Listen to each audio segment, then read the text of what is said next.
sebagai hasil dari proses negosiasi 95 personal militer Rusia yang berada dalam bahaya mematikan di penangkaran dipulangkan dari wilayah yang dikuasai rezim Kiev. Sebagai imbalannya, 95 tawanan perang dipindahkan ke Angkatan Bersenjata Ukraina. Personal militer yang dibebaskan akan diangkut dengan pesawat angkut militer pasukan Dirgantara Rusia ke Moskow untuk perawatan dan rehabilitasi di institusi medis Kementerian Pertahanan Rusia. Semua yang dibebaskan diberikan bantuan medis dan psikologi yang diperlukan. Selama kembalinya personal militer Rusia dari penawanan, Uni Emirat Arab menyediakan mediasi kemanusiaan.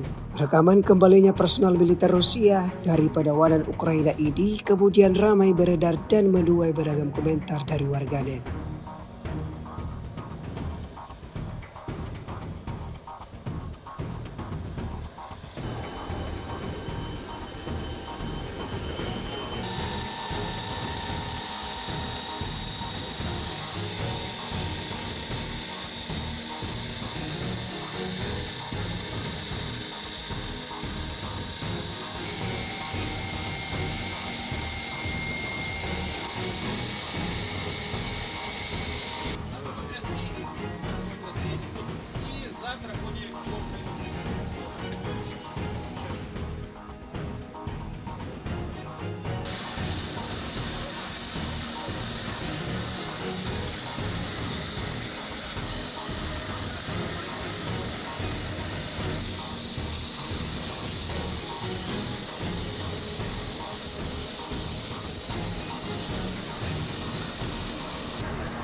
Download Tribun X sekarang, menghadirkan lokal menjadi Indonesia.